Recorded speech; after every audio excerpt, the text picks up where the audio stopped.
குறைந்த விலை நிறைந்த தரம் தங்கள் தேவைகள் அனைத்தும் ஒரே இடத்தில். ஜெயச்சந்திரன். மதுரையில் நடைபெற்ற திமுக கூட்டத்தில் 10,000 பேருக்கு அமைச்சர் மூர்த்தி அசைவ விருந்து அளித்தார். கூடுதல் விவரங்களோடு இணைகிறார் நமது செய்தியாளர் ஜெகநாத்.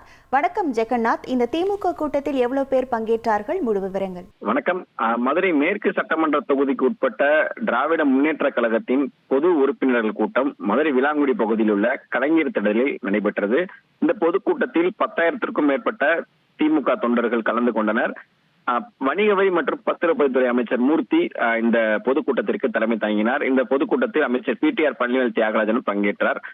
பொதுக்கூட்டத்தில் பங்கேற்ற 10,000 பேருக்கு அசைவ விருந்தானது அமைச்சர் மூர்த்தி ஏற்பாடு செய்திருந்தார். குறிப்பாக மட்டன் பிரியாணி, மட்டன் சுக்கா, குடல் கூட்டு, சிக்கன் 65, கரண்டி ஆம்லேட், எலும்பு குழம்பு என அசைவ விருந்தை அனைவருக்கும் வழங்கினார்கள். கூட்டமாக காத்திருந்து வரிசையில் நின்று திமுக தொண்டர்கள் அசைவ உணவினை விரும்பி உண்ணி அவர்கள் அனைவரும் சாப்பிட்டு மகிழ்ந்தனர். 10,000க்கும் மேற்பட்ட பொதுமக்கள் ஒரே இடத்தில் கூடியதால் அப்பகுதி முழுவதும் பார்த்திருந்தனால் போக்குவரத்து நெரிசலுடன் இந்த கூட்டத்தில் வரிசையில் காத்து நின்று உணவு அருந்தக்கூடிய காட்சி பார்க்க முடிகிறது. உங்கள் விவரங்களுக்கு நன்றி ஜெகநாத். குறைந்த விலை நிறைந்த தரம் தங்கள் தேவைகள் அனைத்தும் ஒரே இடத்தில். ஜெயச்சந்திரன்.